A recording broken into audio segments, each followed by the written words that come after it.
story begins with Maya Castaneda being a part of an FBI task force that's trying to capture a serial killer. Basically what he does is he kills his victims and brings them back to life, and then kills them again, and then brings them back to life until he rips their heart out. She's had this happen to her, and the cusp that we find out through this story thought he killed her before the seventh time. The seventh time is cutting out the heart. After number 6, he thought he blew it, you know, and went too far, and he dumped her in an alley, but she was actually alive.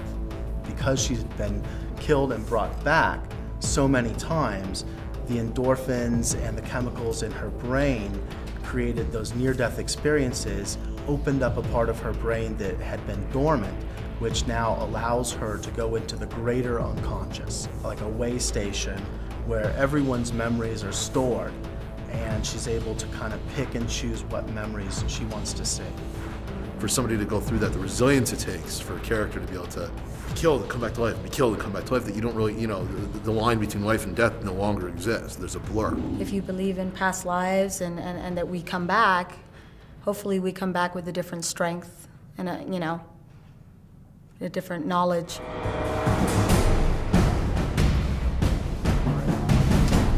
Action!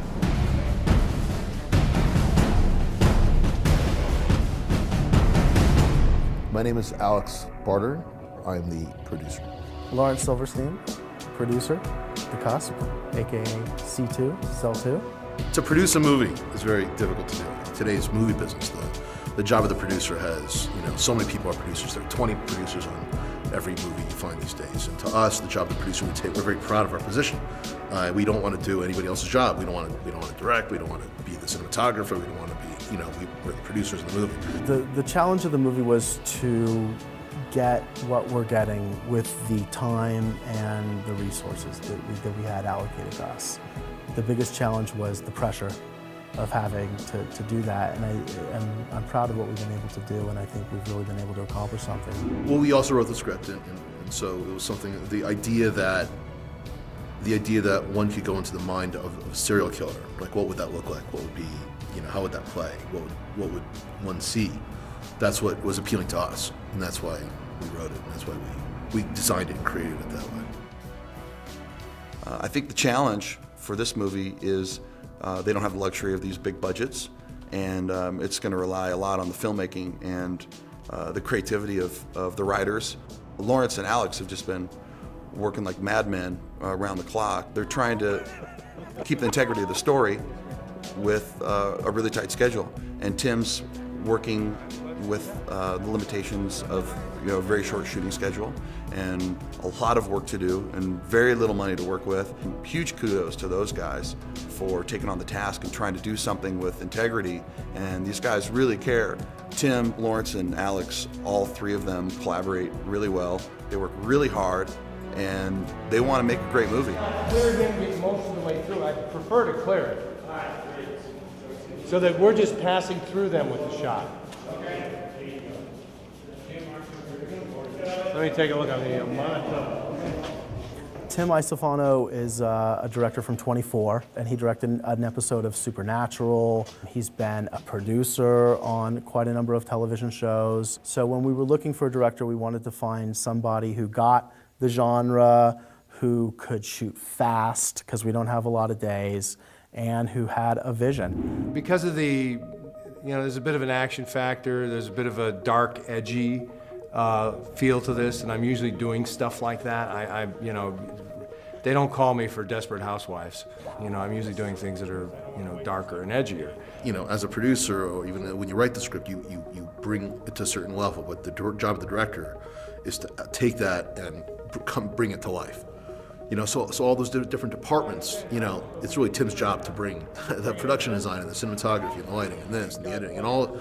It's at the end of the day the director's job to bring that all together on a creative level, and he's done an amazing job at that. Watching that process and how everything comes together. So there's so many crucial elements that have to come together for a movie to be complete and effective. And the director is orchestrating all of that. What was that disorientation right at the beginning? It's enough. It's just that was just enough? Yeah. Okay. Yeah, Because that's how I played it right at the beginning when I was watching them. I was like, I think less is more is always better. Always. I have never worked with a director that has impressed me as much as Tim. And I'm not gonna say his last name because I always say it wrong. He's amazing to watch because he's incredible with the actors. He is definitely an actor's director. He makes you better. He really does. As an actor, he makes you better. Instantly when I met Tim, I liked him. He's a guy's guy. It's kind of, you know, the way I am. But he communicates, and the way that he communicates is in a way that again, he's more like a sports figure, you know? He's like a guy, like a team player. That's the way he relates to you. He doesn't get angry, he doesn't yell, but he's firm and he's strong when he needs to be. And he's also very passionate about this. You know, he'll give you notes, he'll come up to you really close, really quietly, so that's a note for you. Maybe sometimes he doesn't want the other character to hear it because it's gonna change your reaction to what she does to you. What I tend to do, especially in the intense scenes, you know, if I have a direction for the actor, I'm usually, you know, if I'm not behind the camera, I'm over by the video monitor so I can see what the shot is. I just got in the habit of walking over and talking to the actor eye to eye as opposed to saying, hey, you know, scowl or something like that. I think it helps them to close off the world of, you know, here's a crew, here's the lights, here's a camera, here's a bunch of people running around, and become the character. You know, and if I say to Chris quietly, you know, I think you need to, you know, punch that line a little harder, be a little more intense in this moment or something like that. You know, I haven't shared that with everybody. And then he gets to share it in the performance. Here we go, action. Yeah, tire marks are consistent. The 1987 navy blue Acura Legend. Maybe she's starting to pick up hitchhikers. I doubt it.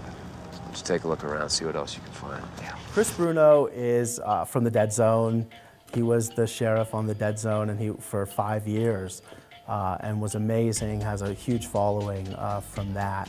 I like to think that I always bring my A game. Give me a break, will you? Ultimately, whatever project you're working on, it's your face up there, you know? And if you're not in it, and you're screwing around or whatever, I don't know how actors do it. There's plenty of actors that are running around, they're partying, they're not learning their lines, or showing up on set. I mean, we've all been really diligent about doing our homework. Bruno is awesome. I love Bruno. And he was cast last minute. So I had no clue who they were gonna get to play my love interest, and that's a big deal. And you gotta have chemistry. I mean, that's what people wanna watch, right? And I thought, God, if they get me, you know, this real polished, pretty boy. We'll get your life back. I don't know. I don't know that would be the right move because I definitely have a strength of character about me. So I really wanted it to be someone that matched that challenged me, that, you know, and that Bruno's that guy. Bruno is that guy. I need an object as a link to his mind. The more he handled it, the better. And then you'll be able to see my Billy? See into his mind? I can't see into his conscious mind, but I can look through his memories. Well, Maya, we got incredibly lucky because Tessie Santiago is fantastic, and she's gorgeous, and she's an amazing actor. And she came into the room and she read for us, and we were just like, "You're it. You're Maya." She came in, and there just was some kind of, you know, quality to her that sparked me, and I thought, you know, this woman would do a great job in this film. Part of it was her passion for it. Part of it was her understanding of, I think, the soul, something deeper within people, because there's a little bit of that going on in here. Family, Mark? Tessie's one of a kind, you know. She's got a real great strength that she brings to this character, and I think to her and her acting, and also exhibits a great vulnerability. You know, it's everything that you would want in this type of movie. You know? As an actress, that's what you're looking for. You're looking to play a role that's so juicy that can, you know, you can sort of delve into so many different places and really deliver a good performance, a deep performance. How? How what? How do I keep you from recognizing me? How did I set all this up? How do I keep my girlish figure and beautiful good looks? The answer to all three questions is the same. Hours and hours of preparation. My name is Frank Whaley, and I play Duncan.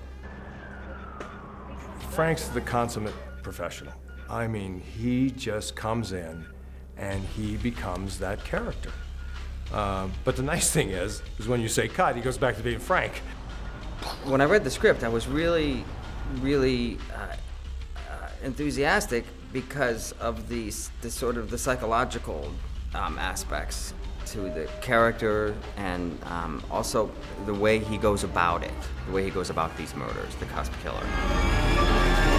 It's like kind of the most horrific thing you can think of. And you know, you hear about these serial killers, and you can almost imagine the horror and the terror that would go through the mind and the body of these victims. And so I thought that would be an interesting thing to delve into.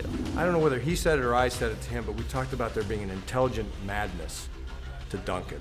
I mean, this isn't some guy that's gonna go running around a room screaming, hysterical all the time. I mean, this is a guy that is functioning in society. He could be sitting next to you on the train or the bus and, you know, walking by you in the mall, and you'd have no idea he's this horrific serial killer.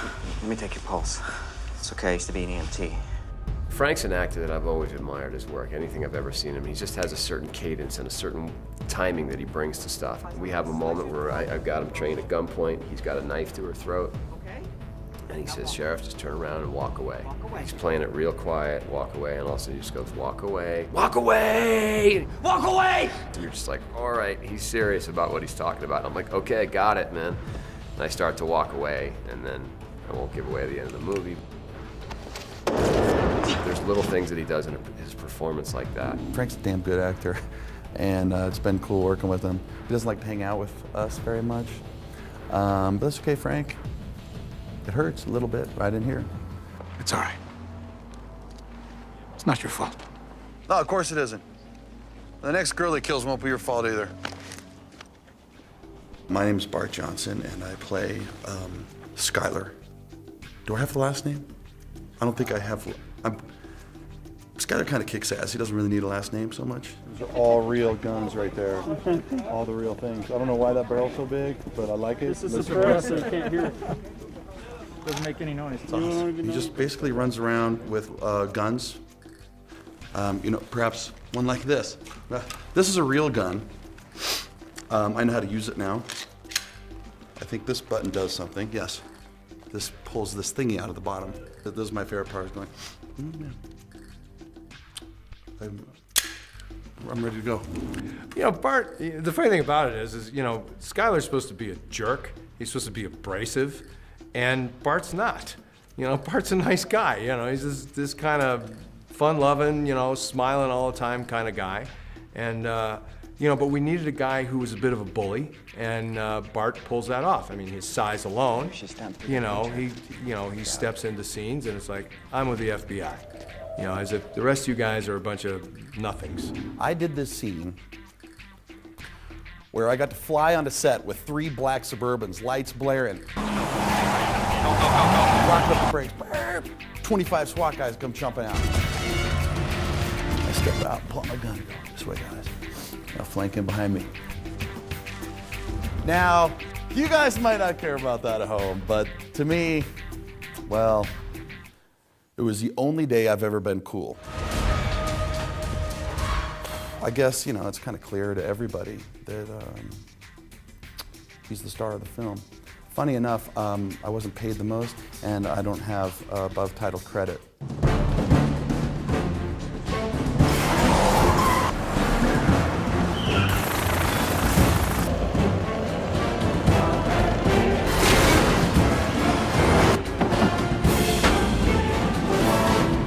My name is Kathy Jarvis, and I am the stunt coordinator and second unit director. Well, we didn't have much prep on this movie, so I was up days and nights between creating and shooting the car chase and the helicopter work.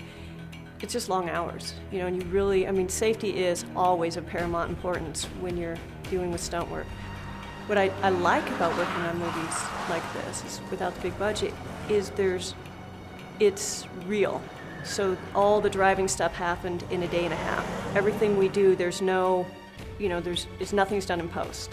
So it's done there on the day, and it's done there in that moment, and then we move on.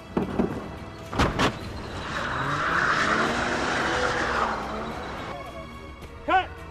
Bring it back, boys! This isn't one of those, don't think I can say jackass, but it's not, it's not one of those shows where you see on TV, those reality shows where, they're throwing themselves off of buildings and setting themselves on fire, and we don't play that way. This is professionals who come to work to do a job, and that job is to hit a mark and do it safely and make it exciting. Gunfire, full load blank, 1 shot, stand by, fire in the hole, roll please.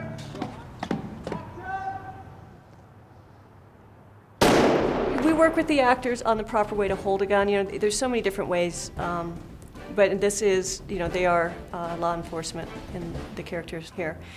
And we actually did have some SWAT guys in as real SWAT guys here. But it just sits down here. You don't need to be up here, just right here. If someone jumped out in front of you, you can just come right up and shoot them, right? So we do get them both together and discuss the proper way to hold a gun and how to use it, and what is the correct way to walk with it and fire it and things like that. So you come to a corner, how would you what's the best way do the little check around the corner? We don't do a check. You come up to the corner and you just take the corner. So your gun comes first right when your head does, and then you just move right in.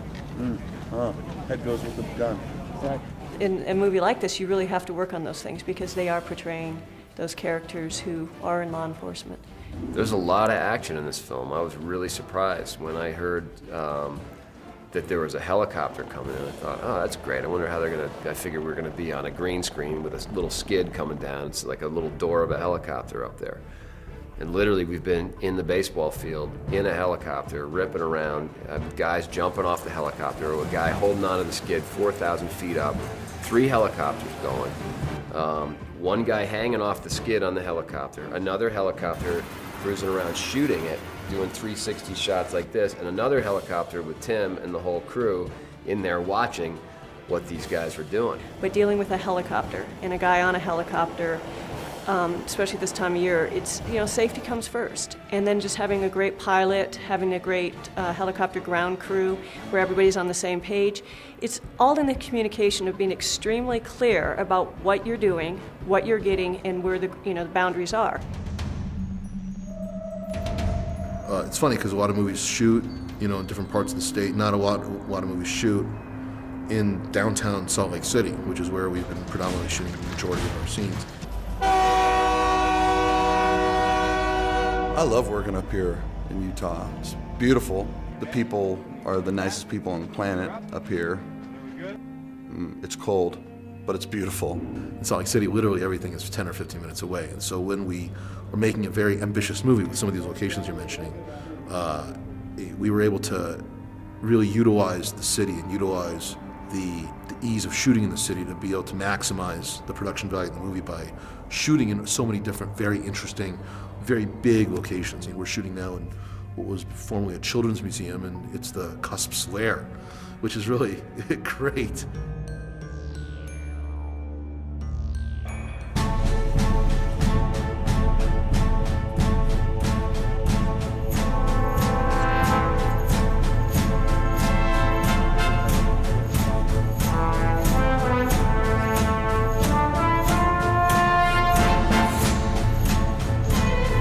As far as crossing the finish line with the film, we're finishing shooting. The fun is just about to begin. We're about to edit, and then the sound design and the special effects, which there are going to be plenty of. My name is Joe Russo. I am the lead compositor. I'm Greg Dietrich. I'm the lead VX artist, CG artist. Take 2.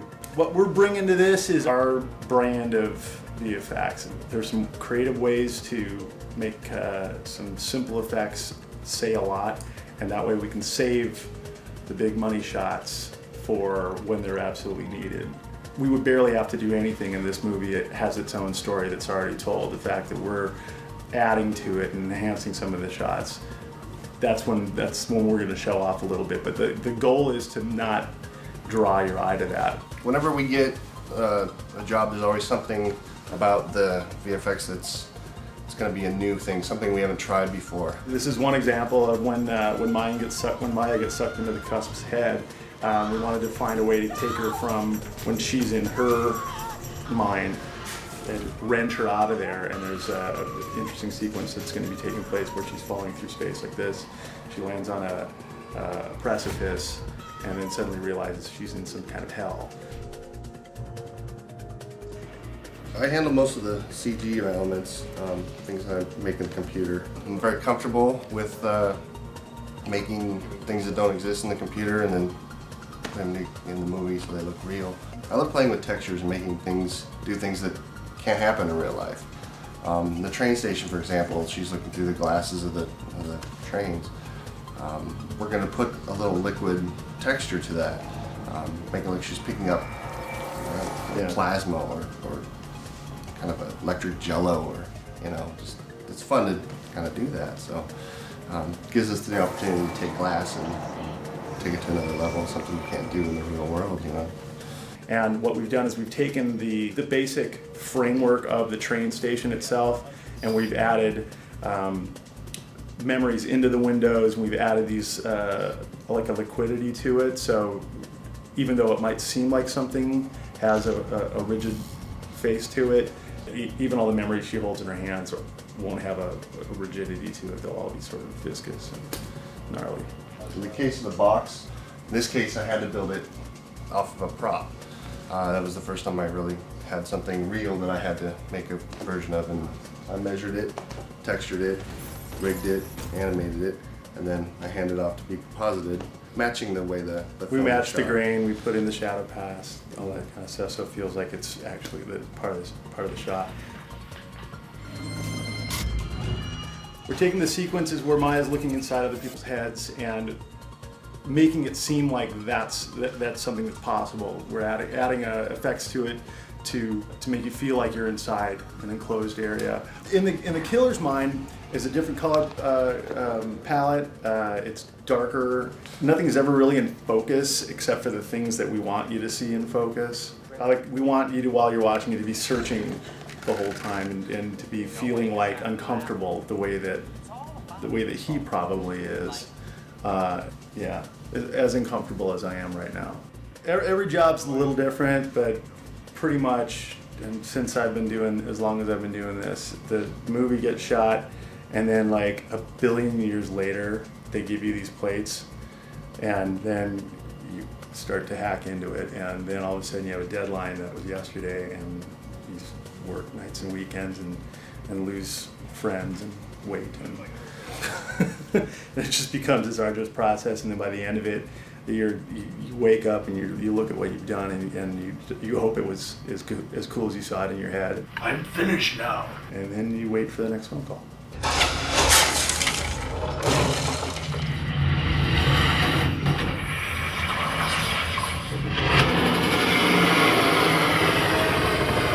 Hi, my name is Adam Johnston, and I'm the sound designer on Cell 2. As a sound designer, what it means for a film is basically creating the whole environment of the movie. You have to paint the whole canvas, so to speak. Basically, you have to approach it like there's no dialogue at all, and you're basically just creating a canvas from raw white palette. You have to support the dialogue as you go along, but you're really creating a whole scene and landscape of like there's nothing there, because you have to create the full surround sensory and really keep the audience focused in on what you're trying to do. It's kind of like if you've ever been out of the room when you've been watching a movie and you hear the sounds coming from the other room, and you're automatically drawn into that because you just can't, what is going on in there? You're drawn into it. So creating that sensory is so important in a film like this. That to me is, connecting the visuals with the sound is what really blends the two together. So the way I approached this film was I started out with just cutting the backgrounds. So just the ambiences, whether it's wind, it's birds, it's traffic, all those elements come together in a separate pre-dub. We call them a pre-mix. And that could take up to, 2-3 days to a week, depending on how much is involved. And then I'm also doing a 5.1 mix in my room as well. So it's going to make the mixer's job a lot easier to deliver a 5.1 premix. Then I take the effects, the hard effects, because now that I've got my background ambience bed to play against, I then start building all my hard effects then sound design things which go on top of that, which are, you know, flashing back into the killer's mind, doors opening and closing, the box taking on and off, and and all the jump cuts that are articulated with sound as well.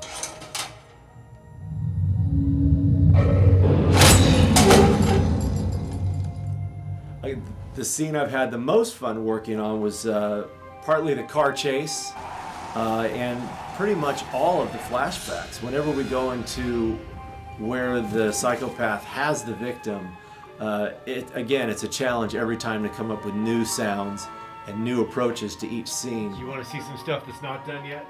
Because it's unlike any traditional thing that you've ever approached. You're in a whole nother world, a whole nother environment, and you have to create tension and you have to create the uncomfortableness. So I've used tones and rumbles and whispers and just tweak things with voices and truck bys even, slowing things down and making things work to fit each scene, one frame at a time. I worked on the first Cell, and it's definitely an honor to be working on the sequel to Cell 2, and it's been a big challenge and fun to bridge the gap between the two films. Part of this is also in honor of my boss who just passed away about a month ago, Paul Huntsman, who was a supervisor on the first Cell. And so working on this film has definitely been an honor just to, you know, do that in honor of him. It's been a great creative process, and look forward to seeing how the mix turns out. We're extremely proud of what we've been able to do with the amount of money that we have. I mean, I think it's a testament to the crew, and I think everyone thinks there's something special going on here. We've been able to up the ante, so to speak, you know, and really been able to increase the production value without having to spend a lot of money, because people see what we're doing, they've read the script, they see the actors, they've been watching the performances, and people have just been giving. To me, it's always been about making movies that are engaging and thrilling and emotional and sentimental and powerful and whatever it is to evoke escapist films, essentially, where you sort of go to a different place that you're not currently at. You know, people work their entire lives and life is difficult, you know what I mean? And so a movie enables them to sort of escape from their lives for a day, you know, or for 2 hours. It was a very ambitious project for these filmmakers. They had a lot of challenges. It's a lot of story and just a tremendous amount of work to tell this story in a very, very short amount of time. I think they're doing a great job. Usually a story, a good script like this and a great project this quality, people, usually there's tons of money thrown at their problems, and these guys are handling the problems very, very creatively. And that's a real vision with Tim and the producers of being able to get more bang for the buck out of your production value is just increasing way more than we thought it was going to. To shoot any movie in 18 days is a feat in itself. But to shoot a movie like this, where we have action and second unit and a thriller and a great cast, it's next to impossible. And from the producers to our great director to the crew, we're doing it. And so this is quite an amazing movie to be on, and I'm so honored to be a part of the crew on this movie. That's what's great about this is in a movie like this, while it's on one side, works on a lot of levels, so it makes you think and challenges your intellect and all this. On another side, you know what? If we can bring, husband and wife together a little closer, if we can bring a boyfriend and girlfriend together a little closer, then we've done our jobs. That's really exciting to us. That's really, in part why I personally do it. I like that. I like, connecting with the audience in that way. That's what's exciting.